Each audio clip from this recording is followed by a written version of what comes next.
Welcome back sa ating channel. Naging mainit nga na usapin di umano sa mundo ng social media matapos nga ang paggagagawa ni Rimula ng bagong ebidensya laban kay DJ Bantag ay tila hindi nga ito natis. Ngayon nga ay tila nagsalita na si DJ Bantag at bueneltahan nga si Boying Rimula at si Azurin. Dito nga natin makikita na tila may connection pa rin sila sa mga batas at sa kanilang mga bataan at mga kawatan na kakampi. Dito nga natin makikita na tila pinag-iisaan nga si DJ Bantag para madiin ito sa kaso. Ito nga ang ginagawa nila na cover up sa kanilang ginagawa na babalaghan sa loob ng Malacanang at kahit saan ahensya. Tinututok lahat ang atensyon ng taong bayan sa kaso ni DJ Bantag para mapagtakpan ang kanilang ginagawang korupsyon sa loob ng kanilang mga distrito.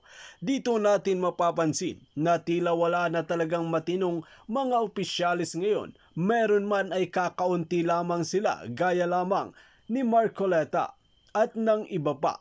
Dito natin makikita na tila nagalit na nga rin si former President Rodrigo Duterte at bueneltahan nga ang mga ICC na ito dahil sa kanilang kakulangan sa pag-iisip at kapalpakan na ginagawa na tila nasusuhulan sila ng mga pulpolitiko ng bansang Pilipinas. Dahil kung titignan natin ay tila as in wala nang pakialam ang mga ICC sa bansang Pilipinas, ngunit nakikialam pa rin sila.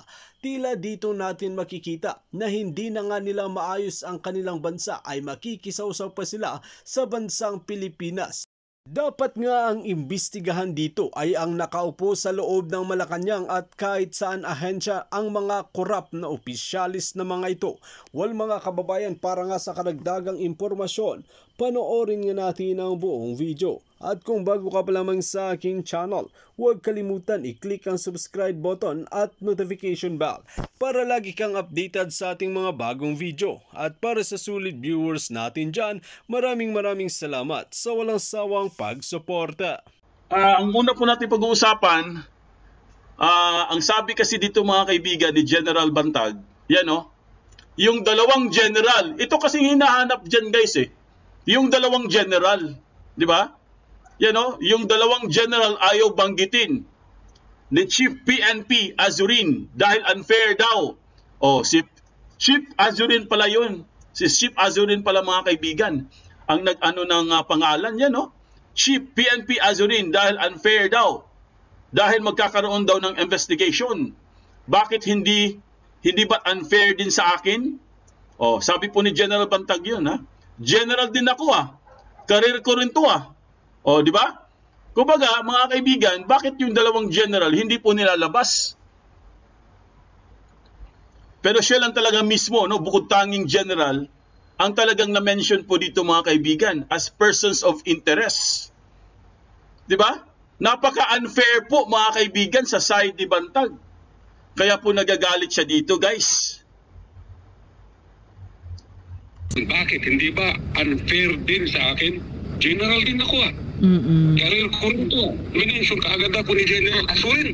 Yung mga tauhan mo, kinocover mo sinong mga pangalan. Pero pagdating sa akin, si Bantag. O di ba? Pagdating sa kanya, si Bantag. Puro na lang Bantag. Paano naman yung ibang persons of interest? Bakit ngayon wala pa rin? Hindi pa rin lumalabas yung mga pangalan yan. Di ba? Yan po, kaya po sabi ko sa inyo, ito yung isa sa mga anomalya guys sa kaso niya. Dahil nag-mention sila ng pangalan mga kaibigan. At sinabi nila dalawang general. Ang hinahanap kasi dito guys, yung dalawang general na yan. Di ba? Asan na yung dalawang general na yan? Kaya po, hindi ko naman sinabi na pareho talaga ito, no? Pareho talaga sa case ni Digamo, no? Hindi naman natin pwedeng ipareho, no? Iba naman talaga yung sa Digamo kasi grabe yun Mas matindi yun.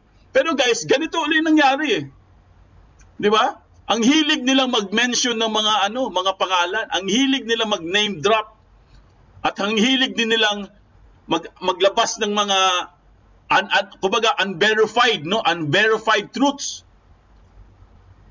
Hindi naman nila mapatunayan. Katulad nito guys, mga kaibigan, ito, napaka-importante ito sa kaso po ni General Bantag. Di ba? Dahil yung dalawang general na sinasabi nila, bakit hanggang ngayon, wala pa rin, hindi pa rin nila nilalabas. Samantalang si General, naipit na dito. Di ba? Naipit na siya sa kaso, mga kaibigan, pero hindi pa rin nila nilalabas yung dalawang general na yan. Ituloy po natin guys. Ang listahan ng mga persons of interest ay base sa mga personalidad na binatikos ni Lapid sa kanyang programa, bagay na binatikos ni Bantag. O, di ba? Yung kasi yung laman kaya nga persons of interest Di ba? Kaya nga persons of interest. Kasi nga, yun yung mga binabatikos ni Percy Lapid. Sila yun sila yung mga tao na yun Di ba? Ang dami kaya nga umabot ng mga 160 yan Kasi ang dami ding binanatan nito si Percy Lapid, di ba? So, nasama po si General Bantag. Ang masaklap lang dito mga kaibigan, bakit siya lang mismo ang talagang tinawag? Paano naman yung iba, pati yung dalawang general na sabi po ni General Bantag, bakit ayaw niyong ilabas? Kasi nga natatakot sila, sabi nga ni Azurin, baka daw magkaroon ng investigasyon. O bakit anong tingin nyo kay General Bantag? Di ba general din siya? PNP din siya? Police din siya? O meron din siyang ranggo, pare-pareho lang naman yan. O kaya po masama ang kanyang loob mga kaibigan. Dito po nagsimula lahat. Lahat ng problema dito po, no? Ito dahil ito sa mga POI na yan. Na hindi naman nila kayang i-disclose ang mga pangalan. Bakit isang tao lang? O katulad po ni Agoho, di ba? Herman Agoho, persons of interest din pala yun. Pero bakit ayaw nilang ilabas? Di ba? Yan po ang pinakamatindi dyan mga kaibigan. Makahabol din sa live mo, pa-shoutout po, watching and listening to you here in Hong Kong. Dan like na po. Maraming salamat rin ni Bubuk ha. Ayan. Di ba? Kung yun po ang pagbabasihan nila mga kaibigan, ang sabi po dito ni General Bantag, kung yun yung pagbabasihan nila na ako ay persons of interest, napakababaw, dahil walang katotohanan, binanggit doon Di ba? Kung yung base nila mga kaibigan, doon sila nagbe-base sa persons of interest. Ang sabi po ni General Bantag, napakababaw naman yan. Di ba? Wala po, irrelevant po yan. Bakit ako lang? Tuloy natin. Kung yan ang pagbabasihan nila na ako ay person of interest, napakababaw. So, walang katotohanan, binanggit doon. Sinusubukan pa namin kunin ang panig ni Azurin, pero ani Bantag, nagkaroon ng kapalpakan ang pulisya na isinisi sa Bucor. Ang sinasabi ni Chief PNP, dapat sinecure yan kasi mayroon namang coordination. Walang coordination. Di ba? Walang coordination pala yan Walang coordination mga kaibigan. Ang sabi ng PNP dapat daw i-secure. Pero wala namang coordination. Uulit ko. Ako ngayon ang tinuturong may kasalanan. Ako ang nadidiin ngayon sa failure nila to coordinate. Patunay daw. Di ba? Siya pa ngayon ang nadidiin Siya pa ngayon ang may kasalanan mga kaibigan. Ulitin natin. Ako ngayon ang tinuturong may kasalanan. Ako ang nadidiin ngayon sa failure nila to coordinate. Patunay daw ang mga dokumento na ito na noong October 19 at 20 lang nagkaroon ng komunikasyon ng PNP sa kanila. So bakit gano'n Pati yung communication guys delayed. I mean, yung communication parang na late Di ba? So ibig sabihin wala talaga silang coordination doon sa Bucor. Di ba dapat may coordination yan Siyempre, naghahanap ka ng suspect Dapat makikipag-coordinate ka, tatawag ka dun sa Bucor. 'Di ba? Para po hindi po Siyempre, para hindi ma-preempt, no? Kailangan tawagan mo na doon, sasabihin mo na, pero walang coordination Sabi nga ni General Bantag, walang coordination ng yung mga nag-iimbestiga sa Bucor. Kumbaga, parang protocol yan 'Di ba? Ulitin natin. Ako ngayon ang tinuturong may kasalanan, ako ang nadidiin ngayon sa failure nila to coordinate. Di ba? sa failure nila to coordinate. Pero bakit siya ang nadidiin? Di ba? Bakit si General Bantag nadidiin? Wala nga silang coordination eh. So yun po mga kaibigan, no? Kaya po inulit lang natin to para po malaman natin yung mga lapses, no? Yung mga anomalya sa kaso po ni General Bantag. Di ba? Kasi malalaman po natin mamaya, yun sa mga sa Digamo case po mga kaibigan, mas matindi, no? Buti nga dito mga kaibigan, ito, I mean hindi naman natin, syempre ayaw po natin yung may mga nasasawi, no? Ayaw natin na syempre may nasawing buhay. Ayaw natin 'yan eh. Syempre pro-life tayo. Pero mga kaibigan, dahil lang dito, no?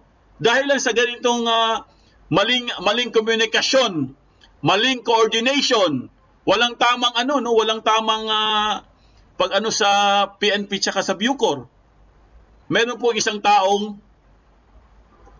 isang taong general, no? May isang general na nadadamay dahil lang po sa wrong communication. Kasi kung may communication to guys, no?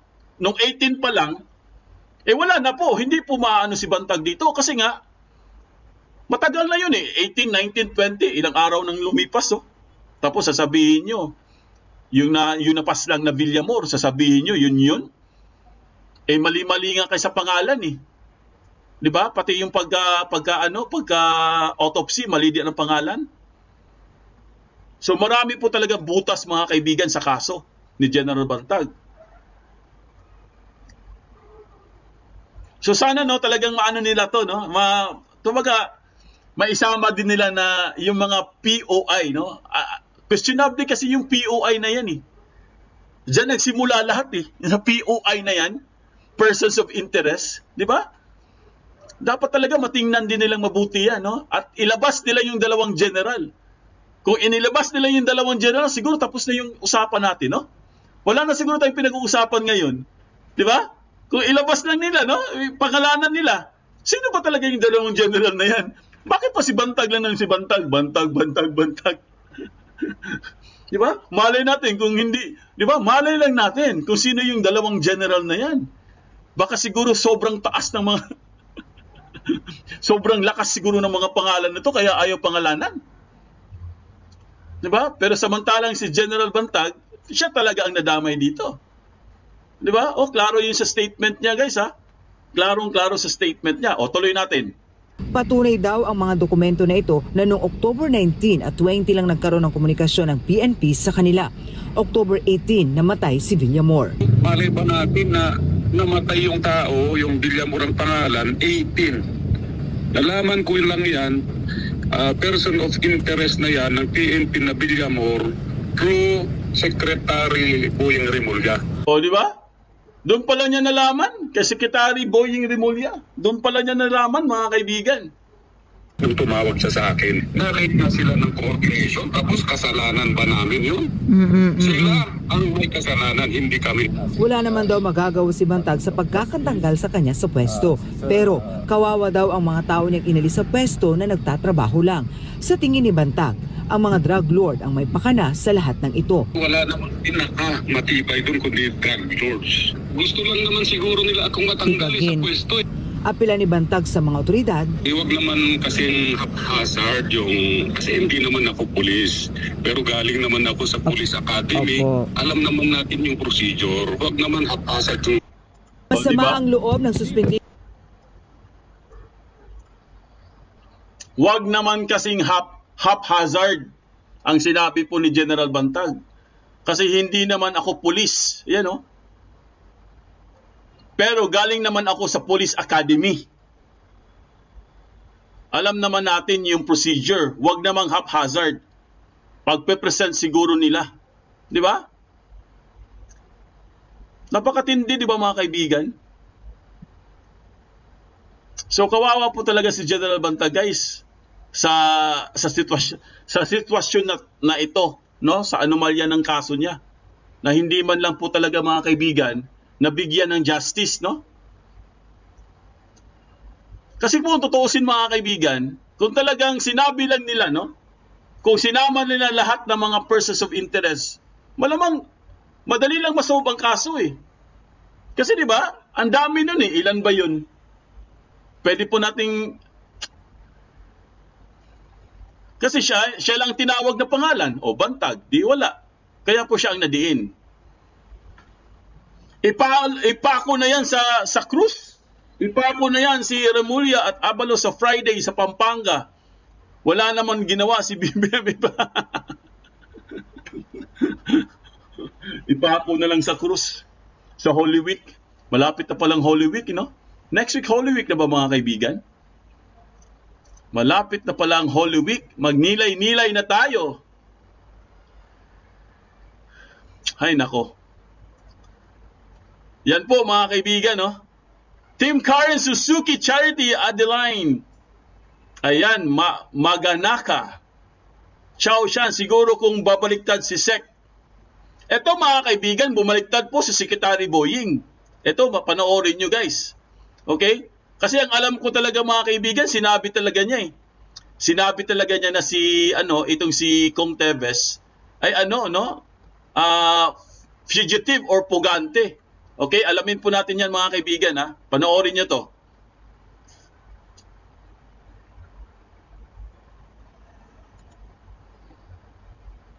Ito yung una niyang sinabi.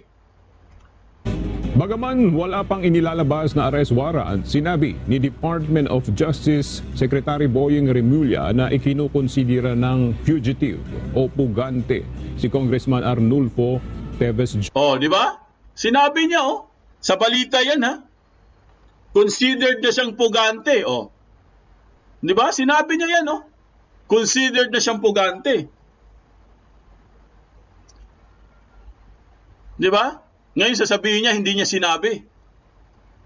Junior, sa isang panayam kahapon, ipinaliwanag ni Secretary Remulla na ang hindi pagpapakita ni Congressman Teves sa kabila ng kinakaharap nitong kaso ay nangangahulugan lamang na isa na siyang pugante. O yun!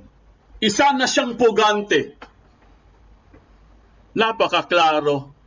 Di ba? So sinabi po talaga niya mga kaibigan. Mahilig kasi sila mahilig kasi sila mag-media Media kaagad, no? Siyempre pag na-pick up ng mga yan, pag na-pick up ng mga reporter yan, wala na. Hindi mo na mabubura yan. 'Di ba? Kung ano yung sinabi, yun na yun. Parang social media din yan, 'di ba? Pag nag-click ka, wala na. Pag kinlik mo yung mouse mo at na-send mo, wala na. Hindi mo na mababawi yun. Kung ano sinabi mo. Kahit i-delete mo pa yan. Kasi kahit i-delete mo yan, kung may naka-pick up na nun, may nakapag-upload, may nakapag-download, wala na. Kung ano yung sinabi, yun na yun. So sinabi talaga niya mga kaibigan, no?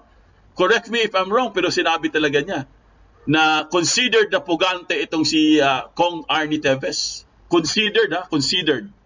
Nauna nang sinabi ng DOJ Secretary na kabilang si Congressman Teves sa ikinukonsiderang umano'y mastermind sa pagpatay kay Governor Roel Digamo.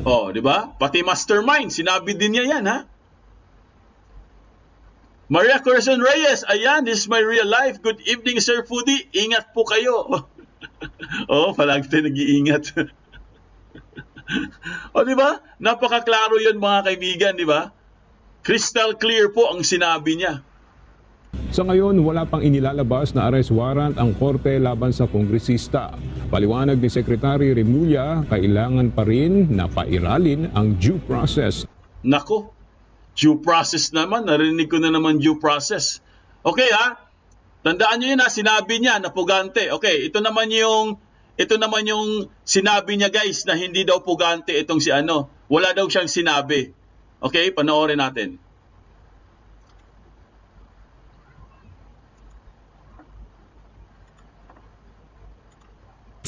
Hindi pa raw may tuturing na pugante si Congressman Arnie Teves ayon sa Justice Department. Nako, yan na.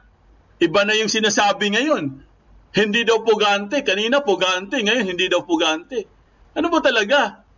Di ba? Bakit parang nag-iiba na naman? Ang bilis naman bumaliktad. Tuloy natin. Nasa 10 salaysay na ang hawak ng DOJ na nag-uugnay kay Teves sa pagpatay kay Negros Oriental Governor Roel Digamo. Saksi, si Salima Refran. The statements that were issued so far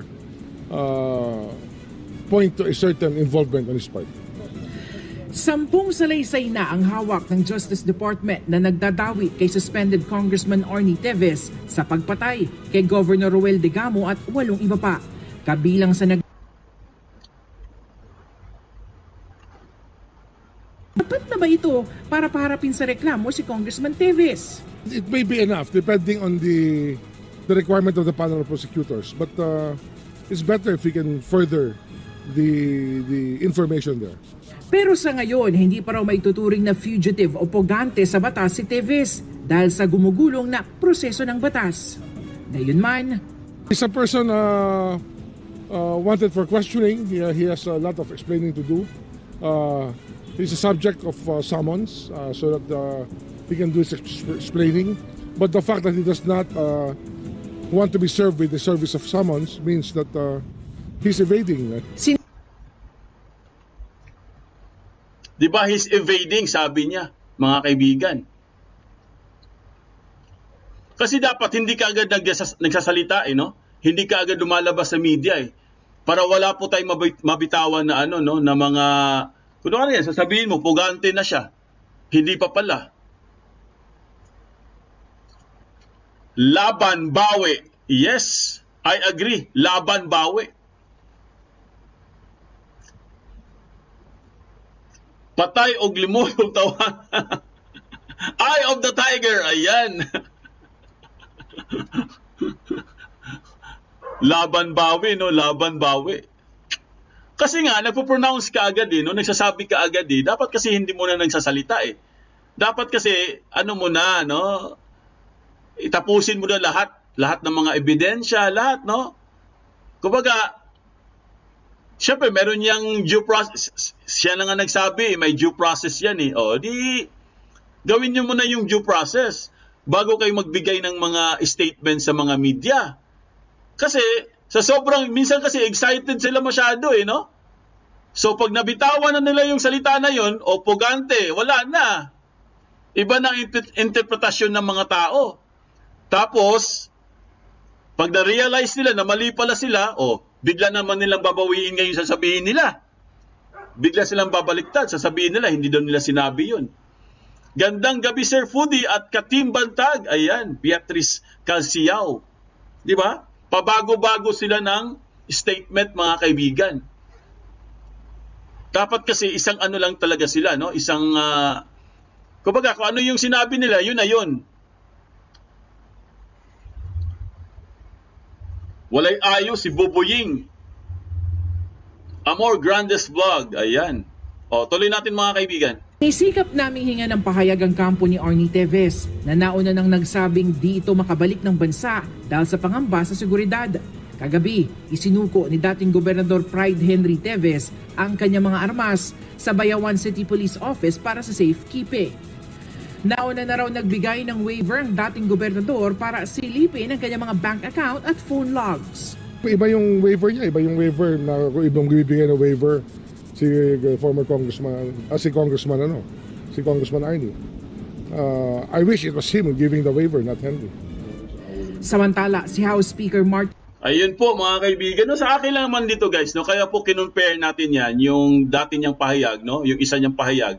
Kasi sabi nga niya pugante. Tapos dito naman hindi pa pala pugante, 'di ba? Kasi nga na-correct siya, mga kaibigan Kinorek siguro siya, kaya siguro niya binago yung statement niya. So lesson learned po 'yan, Dapat kasi hindi na lang sila hindi na lang sila nag-a-announce. 'Di ba? Hindi sila pong parang pinapangunahan kaagad nila. 'Di ba? Ang hilig nila mag-name dropping. 'Di ba? Kumbaga, dapat sinisigurado muna nila bago sila magbitiw ng salita para hindi po magkakaproblema. Okay? Punta naman tayo sa kay former President Rodrigo Roa Duterte, mga kaibigan. Ito.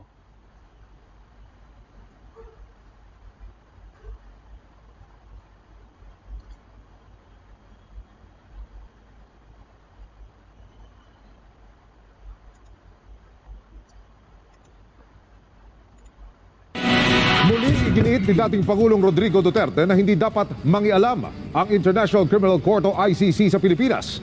Sinabi niya yan 2 araw matapos tuluyang ibasura ng Appeals Chamber ng ICC ang apela ng ating gobyerno na huwag nang ituloy ang investigasyon sa war on drugs ng Duterte administration. Gate muli ng dating Pangulo, handa siyang mabulok sa kulungan kung mapatutunayang may paglabag sa karapatang pantao sa kanyang war on drugs. I would like to reiterate that statement. Kayong mga ICC nakikinig. Ayun, nagmura na. Minura po mga kaibigan yung ICC.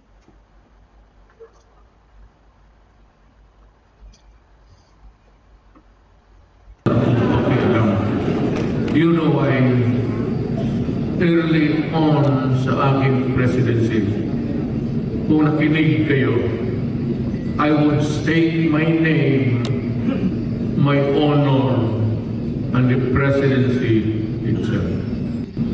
Dito sa droga, sa criminality, just like Davao, it is a matter of principle for me. And I will die for it. If I rot in prison, so be it. Alam niyo mga kaibigan, kasi sa campaign pa lang, no? Yung campaign pa lang ni Pangulong Duterte, sinabi na niya yan eh. Di ba? Willing siya, no? Willing siyang harapin silang lahat. Kaya nga, di ba, sa sobrang talino po ni Tatay Digong, sa panahon po niya mga kaibigan, kumalas na kaagad siya sa ICC. Sa panahon niya. Di ba? Kumalas na kaagad siya. Kasi alam niya mga kaibigan na siya ang target eh. Di ba? Dahil sabi nga niya mga kaibigan, palagi niyang sinasabi, kumbaga sa campaign niya, sinasabi niya yan eh, na ang war on drugs ay madugo talaga yan. Marami talagang madadamay diyan. Di ba? Kasi nga ang daming sangkot eh sa war on drugs. Kaya 'di ba pinangunahan na niya. Kumalas na kaagad siya doon sa sa ICC. Inunahan na niya kaagad. 'Di ba? At sinabi na niya yan na handang-handa po siya, no? Handang-handa siyang harapin. Sabi pa nga niya catch me if you can. Oy, Corazon Austero, good evening po sir. Foodinet watching from Hong Kong. Dan like na po. Ayan, maraming salamat Corazon Austero. 'Di ba? Napakaganda po ng ni Duterte mga kaibigan, ng strategy. Hindi po nila kaya. Hindi nila kaya si Pangulong Duterte. Di ba? Lalo na itong si Senator Bato. Hindi nila kaya yan, si Senator Bato. Di ba? So, yung ito kasi, hindi kasi naintindihan ng mga taga-ICC, no? Paulit-ulit nang sinasabi yan na meron po tayong batas sa Pilipinas. Gumagana naman yung batas natin eh. 'Di ba? Kompleto naman yung natin eh, yung judicial system natin eh. Kompleto yung judicial system ng Pilipinas. Hindi po dysfunctional. 'Di ba? Magiging dysfunctional naman yan kung may gera. Siyempre, pag may gera yan, may invasion, syempre, sira-sira talaga, pati yung judicial system natin, sira yan. Wala tayong korte yan. Pero po, mga kaibigan, ang hindi lang talaga, minsan pag inisip mo, no, parang itong ICC, talagang bully din eh, no? Kasi nga, Russia nga eh. Di ba? Example, yung Russia, paano nila papadalahan ng, kumbaga, alam natin na magsiserve sila ng warrant of arrest. Well mga kababayan, dito nga natin makikita ang kapalpakan ng ahensya ngayon dahil tila pinag-iisan nga si DJ Bantag na ipagdiinan sa hindi niya di umano gawa na kaso. Dito natin makikita na tila pinawalang bisa nga ang ebidensya na hinain ni Boying Rimula sa korte. Ngayon nga ay tila ginagawa ng mga kampo ng mga kadiliman na ito para pabagsakin si DJ Bantag at si former President Rodrigo Duterte at gagamitin pa talaga ang ICC na wala naman kwenta. Well mga kababayan, para nga sa karagdagang impormasyon, ano ang inyong mga opinyon? Just comment below sa ating comment section at ating pag-uusapan.